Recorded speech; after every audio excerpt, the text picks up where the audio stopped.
કે આક્રમમાં એક વખત સ્વરૂપનું જ્ઞાન થયા પછી ઊંચે ચડ્યા પછી પાછો નીચે ઉતરી પડવાનો સંભવ ખરો? નીચે પડવું હોય તેના માટે ના કહેવાય ને આપણાથી. ના, પોતાની ઈચ્છા થાય તો.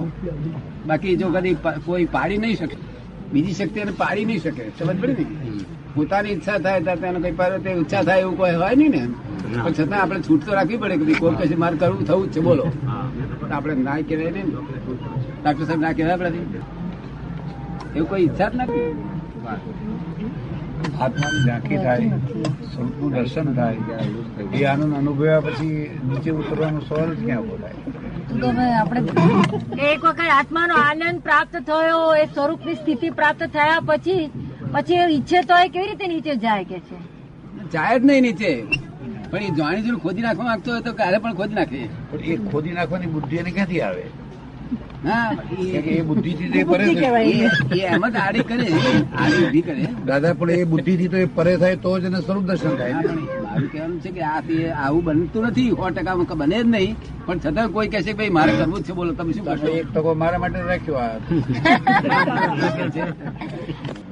એનો વિચાર છે વર્તમાનમાં જ વર્તે, વર્તમાન જ રહ્યા કરે. જેટલા અમે જ્ઞાન આપ્યું છે ને, આ નીરુબેન બધા જેટલા જ્ઞાન જે પરિણામ પામી ગયા એ બધા વર્તમાનમાં રહ્યા કરે. નીચે આવવા દો ને. વર્તમાનમાં, એમ કરો એક ભવિષ્યકાળમાં કારણ કે ભવિષ્યકાળનું જ્ઞાન આપ્યું વ્યવસ્થિત છે એટલે વ્યવસ્થિત એને નિરંતર શાસ્ત્રકારોએ કહ્યું ગઈ વસ્તુ સોચે નહીં, આગમ વાંચા નહીં, વર્તમાન વર્તે સદા સો જ્ઞાની જગમાં. વર્તમાનમાં વર્તે નહીં તો હજી કોઈ જ્ઞાની કહેવાય જ નહીં.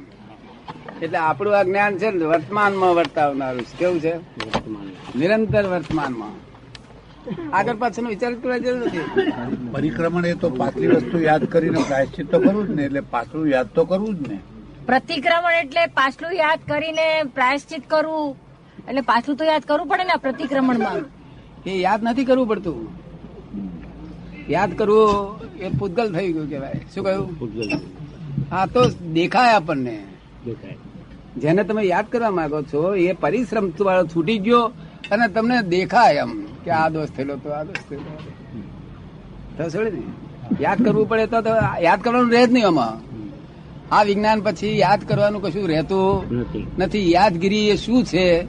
કોઈ કહે છે ભાઈ આ ભાઈને તો બહુ જ જબરજસ્ત યાદગીરી છે, અને મને છે તે આજનો શું વાર છે તે ખબર નથી, શું તારીખ શું છે તે ખબર નથી, ક્યાં ગામ કે ઠામ કે એવું કશું મને ખબર. કારણ કે યાદગીરી એ શું છે? યાદગીરી જેમાં જેને છે તે રાગદેશ હોય તેમાં જ યાદગીરી રહે.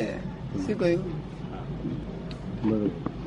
જેના શાસ્ત્રો ઉપર રાગદેશ બહુ હોય, રાગ હોય તો એ બહુ યાદ રહે. જેના જેમાં રાગ તે યાદ રહે, નહીં તો યાદ રહે નહીં. જેના શાસ્ત્રો ઉપર રાગ હોય ત્યારે શાસ્ત્રો બહુ યાદગીરી રહ્યા કરે.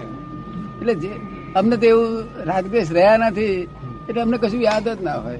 તો અને મારી જોડે તમને બેહો એટલે તમે તમારી યાદગીરી ભૂલી જાઓ. વાતાવરણની અસર. અચ્છા, ગ્રહોમાં આત્મા પર્યટન કરી શકે કે નહીં? આ ગ્રહોમાં આત્મા પર્યટન કરી શકે કે નહીં? આ ગ્રહો બધા છે એ ગ્રહોમાં આત્મા જઈ શકે ખરો? બ્રહ્માંડના બધે આત્મા બધે જ પહોંચી શકે. આત્મા ક્યાં ના પહોંચે?